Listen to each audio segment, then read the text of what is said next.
హనుమకొండ జిల్లాలో యువతిపై కెమికల్ తో దాడి ఘటన కలకలం రేపింది.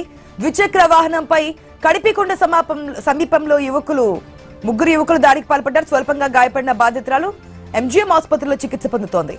బీసీ నర్సింగ్ చదువుతున్నటువంటి విద్యార్థిని కాలేజ్ నుంచి హాల్ టికెట్ తీసుకుని వస్తుండగా ఈ దాడి జరిగింది. ఈ ఘటనపై పోలీసులు విచారణ చేపట్టారు.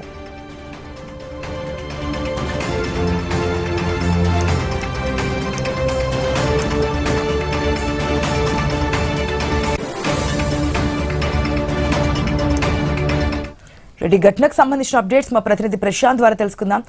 ప్రశాంత్, ఏదైతే కెమికల్ దాడి జరిగినట్టుగా తెలుస్తోంది, విజువల్స్ లో కూడా యువతికి గాయాలైనట్టుగా కనిపిస్తున్నాయి. ప్రెసెంట్ ఆమె కండిషన్ ఏంటి? ఎవరు చేశారు? వారి మీద యాక్షన్ తీసుకున్నారా?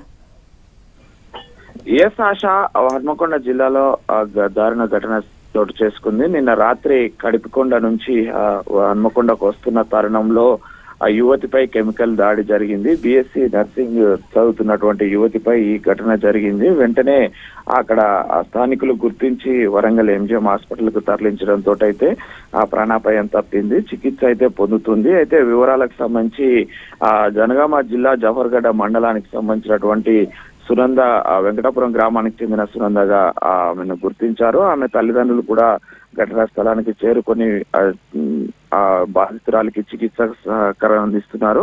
మరోవైపు ఇటు పోలీసులు కూడా ఘటనా స్థలానికి చేరుకొని ఎవరు ఏంటి అనేది సీసీ కెమెరాల ద్వారానైతే ట్రేస్ చేస్తున్నారు. అయితే ఈ దాడికి సంబంధించి ఏమైనా స్నేహితుల ఇంకేమైనా కోణాలు ఉన్నాయా అనేది అయితే కొంత విచారణ అయితే పోలీసులు జరుపుతున్నారు. అయితే ప్రస్తుతం ఆమె వాళ్ళని గుర్తు పట్టలేని పరిస్థితులలో నా పైన ఈ ఘటన జరిగిందని చెప్పేసి బాధితురాలు చెప్పడంతో అయితే పోలీసులు టెక్నాలజీ ఉపయోగించి నిందితులను పట్టుకునే పనిలో ఉన్నారు ప్రస్తుతానికైతే.